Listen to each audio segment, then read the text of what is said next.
Peugeot, Citroën, Fiat, Opel, Alfa Romeo, Lancia. Des marques mythiques, désormais avalées par un seul géant qui les vide de leur âme pour gonfler ses marges. Depuis 2021, Stellantis n'a pas fusionné ses maisons, il les aligne, les uniformise et les sacrifie. Ce que j'ai retrouvé dans leurs choix industriels, dans leurs plateformes et dans leurs arbitrages produits raconte une seule chose. L'identité des marques passe après la rentabilité. Et le pire, ils battent des records de profit pendant que vos modèles préférés disparaissent. Lancia, d'abord, la marque la plus titrée de l'histoire en rallye est réduite à un seul modèle vendu dans un seul pays. Alfa Romeo, toute la gamme de sportives historiques, effacée. Chrysler, 2 modèles encore en vie, dont un condamné.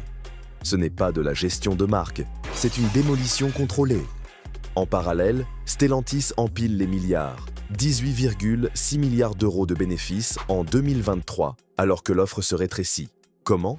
En poussant le partage de plateformes jusqu'à l'absurde. Les architectures CMP et EMP2 servent désormais de squelette à près de 30 modèles.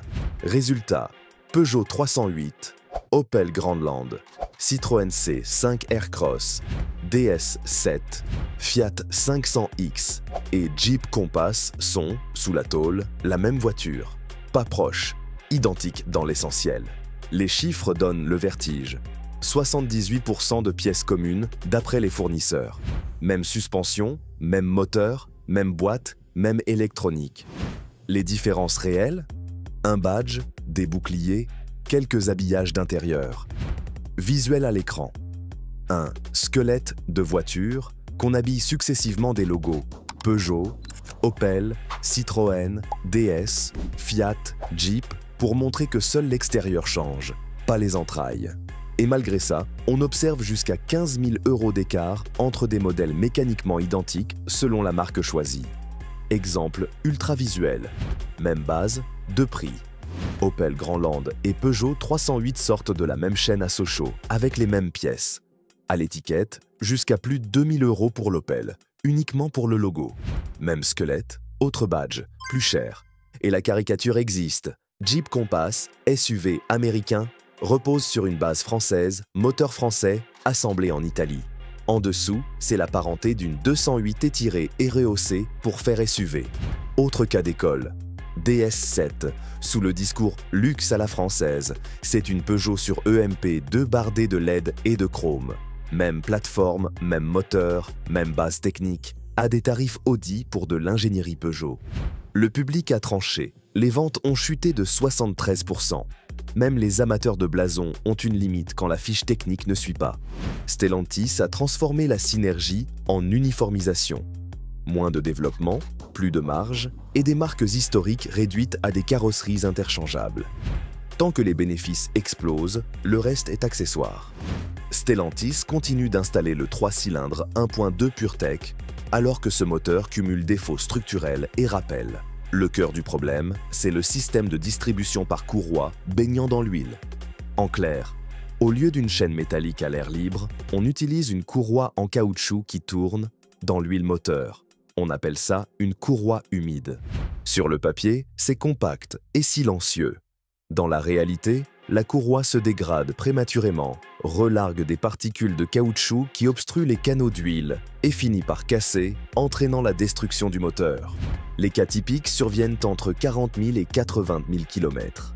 L'addition est brutale. 3 000 à 5 000 € de réparation pour une auto parfois à peine sortie de garantie. La solution de Stellantis? Une extension de garantie jusqu'à 175 000 km, à condition de batailler ferme, d'avoir un carnet d'entretien impeccable et de cocher toutes les cases.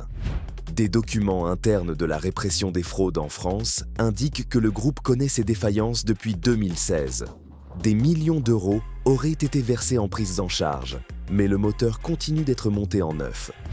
Regardez la gamme 2024. Peugeot 208, Citroën C3, Opel Corsa DS3, autant de modèles équipés de cette bombe à retardement simplement parce que les coûts de développement sont déjà engagés. Et c'est là que l'insulte devient évidente. Ford utilise un 1.0 EcoBoost comparable avec chaîne, Volkswagen un 1.0 TSI avec chaîne. Seul Stellantis persiste avec la courroie dans l'huile, alors qu'un passage à la chaîne coûterait environ 40 € par moteur. Pourquoi ne pas le faire? Parce que les réparations sous garantie et l'entretien alimentent le chiffre d'affaires des concessions. La rentabilité l'emporte sur la fiabilité. Le coût humain, lui, est tangible. Les forums français débordent de témoignages. Familles immobilisées par une casse de PureTech, mères célibataires qui se retrouvent avec une facture de 4 000 € pour une voiture qui en vaut 6 000. Jeunes conducteurs dont la première auto rend l'âme à 50 000 km. Chez Stellantis, on sait, on continue. Parce que la marge dégagée en prolongeant l'usage de ce moteur pèse plus lourd que les galères des clients. Lancia, la marque qui a remporté plus de titres en championnat du monde des rallyes que n'importe quel constructeur, celle de la Stratos révolutionnaire et de la légendaire Delta intégrale. Aujourd'hui, Stellantis a délibérément étouffé ce mythe. Lancia ne vend plus qu'un seul modèle, dans un seul pays. Le nouveau Lancia Y n'est rien d'autre qu'une Peugeot 208 rebadgée, vendue uniquement en Italie. Il ne cherche même pas à le cacher. Même habitacle, même moteur, même base technique. La seule différence, le prix, environ 3 000 € de plus que la Peugeot dont elle dérive, pour un simple badge. Interrogé sur l'avenir de Lancia, Carlos Tavares a répondu « Chaque marque doit justifier son existence par sa profitabilité. En clair, Lancia ne gagne pas assez d'argent pour compter. La marque est maintenue sous respiration artificielle uniquement sur le marché italien, là où la nostalgie peut encore générer quelques ventes. Ce qui est cruel, c'est le potentiel gâché. On aurait pu imaginer une nouvelle Stratos ou une Delta intégrale moderne. L'héritage de Lancia vaut des milliards. Mais dans un tableur, il n'y a pas de colonne âme. Alfa Romeo a bâti des voitures de conducteurs pendant plus d'un siècle. La Giulia Quadrifoglio l'a encore prouvé. Châssis vivant, moteur envoûtant, une berline qui rappelait que la magie italienne existait toujours. Puis Stellantis a pris les commandes et a méthodiquement effacé tout ce qui faisait l'âme d'Alfa. Giulietta, arrêtée sans remplaçante. Mito, morte. 4C, disparue. Ne reste aujourd'hui que des SUV et une berline, que le groupe a même envisagé de supprimer. La Giulietta s'est éteinte en 2020, alors que c'était le cœur de gamme d'Alfa, face au Golf GTI et BMW Série 1. Raison officielle, pas assez rentable. Raison réelle dans la logique groupe. Elle marchait sur les plates-bandes des Peugeot 308 et DS4 développés sur la même plateforme, donc on préfère forcer les clients vers les modèles maison à plus forte marge. Quant à la 4C, c'est encore plus cruel. Caisse en carbone, moteur central, une vraie voiture vitrine qui prouvait qu'Alfa savait encore faire rêver. On l'a exécutée au nom de la stratégie d'électrification. Traduction, les sportives ne rapportent pas autant que les SUV. Regardez la gamme. Tonal, un Jeep Compass recarrossé à l'italienne. Stelvio partage sa base avec la Giulia, que l'on s'apprête à arrêter. Et le futur, des SUV 100% électriques qui partageront leur plateforme avec Peugeot et Dodge. On transforme Alfa en exercice de badge engineering. Même base, même moteur, mêmes entrailles. Blason différent, prix premium. Le nouveau patron, Jean-Philippe Imparato, ne s'en cache pas. L'avenir d'Alfa, c'est le premium rationnel. En clair, raisonnable donc rentable, moins d'émotions, moins de pilotes, plus de produits optimisés. Fin des voitures de caractère, place à des Peugeot haut de gamme vendus au prix fort avec un trèfle sur l'aile. On n'administre pas la renaissance d'Alfa Romeo. On organise sa lente sortie de scène. L'histoire ne concerne pas seulement une ou deux marques en difficulté. C'est une méthode de groupe. D'un côté, Chrysler, morte en Europe, maintenue sous respiration artificielle aux États-Unis avec un seul modèle vivant aujourd'hui, le Pacifica, depuis que la 300 a été arrêtée en 2023 après 12 ans sans vraie refonte. Les promesses de renaissance électrique se sont évaporées. Le concept Airflow est abandonné, la berline EV repoussée.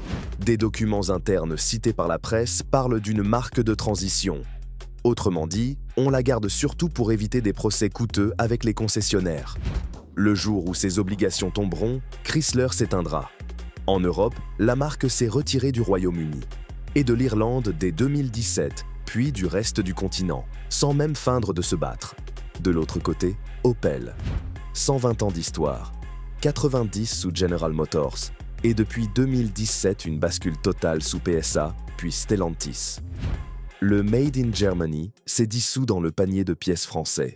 L'insignia, la grande berline exécutive, a été supprimée sans remplaçante. Et toute la gamme est devenue un jeu de miroir. Corsa égale 208, Astra égale 308, Grandland égale 308, Mocha égale 208. Même plateforme, même moteur, mêmes intérieurs, quelques variations de planches de bord, et c'est tout. Symbole cruel, l'usine de Rüsselsheim, fief d'Opel, assemble la DS4. Des ouvriers allemands fabriquent des voitures françaises vendues avec un badge allemand à des clients persuadés d'acheter de l'ingénierie allemande. Résultat, la part de marché d'Opel en Allemagne passe de 7,8% à 5,2%. Škoda paraît parfois plus allemande qu'Opel aux yeux de ses clients. Cette uniformisation se lit aussi dans la qualité. Les coups de rabot sont visibles partout. Chez Citroën, les célèbres sièges Advanced Comfort finissent en siège standard avec une simple couche de mousse. Chez Peugeot, les matériaux autrefois valorisants laissent place à des plastiques durs texturés. Chez Fiat, la 500 cumule jour d'assemblage et plastique qui se marque vite. Les réclamations explosent depuis 2021, portées par des dossiers comme le PureTech et des rappels massifs. Les études propriétaires confirment la dégradation. En 2024, Peugeot recule nettement, Citroën chute, Fiat plonge jusqu'au 3e pire score du continent. Dans la vraie vie, cela se traduit par des files en atelier, des prises en charge au compte-gouttes, des pièces qui arrivent tard, des clients qui s'usent. Le message est clair, même stratégie, mêmes effets. On remplace l'ingénierie différenciante par une plateforme commune. On économise sur les matières, on étire des modèles jusqu'à la corde et on espère que le badge fera le reste. Socialement, ce sont des usines historiques qui changent de rôle ou se vident, des équipes qui passent d'une marque à une autre sans retrouver le sens du produit et des clients qui finissent par comparer puis partir. La stratégie électrique de Stellantis ressemble à une mécanique erratique qui efface l'identité des marques. Le groupe force tout le monde à passer au 100% électrique en s'appuyant sur 4 plateformes uniques, STLA Small, STLA Medium, STLA Large et STLA Frame, ce qui fabrique une armée de V clonée, différenciée surtout par un badge et un tarif. Conséquence directe, votre futur Alfa Romeo sera mécaniquement jumelle d'une Peugeot, d'une Chrysler ou d'une Opel. La remplaçante de la Giulia doit partager ses organes avec la nouvelle Peugeot 508. Pour un passionné, c'est un sacrilège automobile. Une Alfa qui partage son âme avec une Peugeot. Et les prix finissent sur le travail. La Fiat 500 s'affiche autour de 35 000 €, plus chère qu'une Volkswagen ID3, pourtant plus grande et mieux équipée. La Peugeot U208 grimpe vers 38 000 €, alors que la jumelle technique Opel Corsa E se trouve vers 36 000 €. Même base, mêmes entrailles, deux prix. Le Jeep Avenger électrique, posé sur la même plateforme, franchit les 42 000 €. Même voiture, 3 tarifs, aucune logique. Le cas Maserati ressemble à un aveu. Le Grecale Fulgor partage sa base avec un SUV Jeep et vise pourtant les 120 000 €. Un Maserati sur ossature Jeep à un prix de Ferrari. La Gran Turismo Fulgor repose sur STLA Large, la même base qui servira aussi à une muscle car Dodge.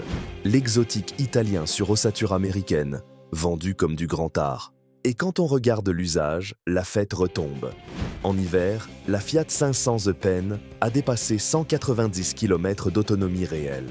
La Peugeot E208 recharge en rapide, plus lentement qu'une Nissan Leaf de 2018. La Citroën EC4 traîne des bugs logiciels au point que des propriétaires rapportent des arrêts aléatoires. Malgré ça, Stellantis répète l'objectif, 100% électrique d'ici 2030. Problème, ils n'arrivent pas à sortir un EV vraiment abouti et on leur en demande 50. Voilà le cœur du malaise. 4 plateformes, 14 marques, des clones qui se ressemblent trop et des prix qui ne tiennent pas debout. On gomme les identités au nom de la simplicité industrielle, mais l'acheteur, lui, paie pour un logo plus que pour une ingénierie distincte. Le plus choquant, c'est que tout cela rapporte 18,6 milliards d'euros de bénéfices en 2023, 13,4 milliards en 2024. Pendant que des modèles disparaissent, que la qualité recule et que des gammes s'éteignent, Carlos Tavares touche 23,5 millions d'euros. Rien d'accidentel ici. Chaque modèle supprimé économise des coûts de développement. Chaque plateforme partagée compresse la dépense d'ingénierie. Chaque coupe qualitative ajoute de la marge. Réduire des marques historiques à du badge engineering élimine aussi la concurrence interne. Moins de diversité, plus de profit. Où va l'argent? Depuis 2021, Stellantis a consacré 30 milliards d'euros à des rachats d'actions et dividendes. C'est autant qui aurait pu servir à relancer Lancia, sauver Chrysler ou redonner à Alfa Romeo de vraies sportives vitrines. L'argent existait. Le groupe a choisi de ne pas l'investir dans les produits. Et le coût humain, bien réel. Des milliers d'ingénieurs licenciés, des usines historiques fermées, des réseaux de concessionnaires abandonnés, des bassins d'emploi qui vivaient de ces marques depuis des générations se retrouvent exsangues. Ce bilan-là n'apparaît pas dans les tableurs. Pas de colonne héritage, passion ou rêve. Dernier acte, Carlos Tavares a annoncé son départ pour 2026 plus tôt que prévu. Il quittera la scène avec des centaines de millions de rémunérations cumulées après avoir restructuré des décennies de culture automobile. Son successeur héritera de 14 marques creusées et 4 plateformes communes, vendant des voitures identiques sous différents logos. Ce n'est plus tout à fait un constructeur, c'est devenu une infrastructure de distribution de badges. La fusion n'a pas créé des synergies, elle a industrialisé l'uniformisation. 14 marques réduites à 4 plateformes communes. Ce n'est plus vraiment un constructeur, c'est un réseau de distribution de badges. On remplace les identités par des calandres et des signatures lumineuses, on recycle des planches de bord, on réécrit le storytelling marketing à chaque logo et l'on appelle ça efficacité. Le résultat saute aux yeux. Peugeot et Citroën produisent désormais des voitures jumelles qui ne se distinguent qu'à la surface. Fiat et Alfa Romeo, jadis incarnation de la passion italienne, se retrouvent à partager leurs organes avec Jeep. Opel, symbole d'ingénierie allemande, assemble des plateformes françaises pour des clients allemands persuadés d'acheter allemand. Lancia, reine des rallyes, vend un seul modèle rebadgé dans un seul pays. C'est la zombification des noms mythiques. On fait défiler les étiquettes tant qu'il reste de la valeur à extraire. Les chiffres racontent la même histoire. 30 modèles empilés sur 4 plateformes. Le 1.2 PureTech essaimé partout malgré ses défaillances. Des indicateurs de qualité en chute libre et des volumes qui se contractent hors flotte captive. Ce n'est pas de la direction d'entreprise, c'est une démolition contrôlée. Moins de diversité technique, plus de marge et un patrimoine automobile réduit à des variantes cosmétiques. Reste une vérité que les tableurs n'intègrent pas. Le pouvoir d'achat des consommateurs est un vote. Chaque achat valide ou sanctionne cette stratégie. Acheter Stellantis, c'est financer la poursuite de l'uniformisation. Choisir des constructeurs qui respectent encore leur héritage, Mazda, BMW, voire Hyundai, c'est soutenir la diversité, la qualité et une certaine idée de la cohérence produit. Le monde automobile sera appauvri de ce qu'a fait Stellantis. Là où coexistaient 14 visions de la mobilité, on contemple désormais une seule vision, rentable mais médiocre. Pour vous, est-ce ça l'avenir de l'automobile? Dites-le nous dans les commentaires.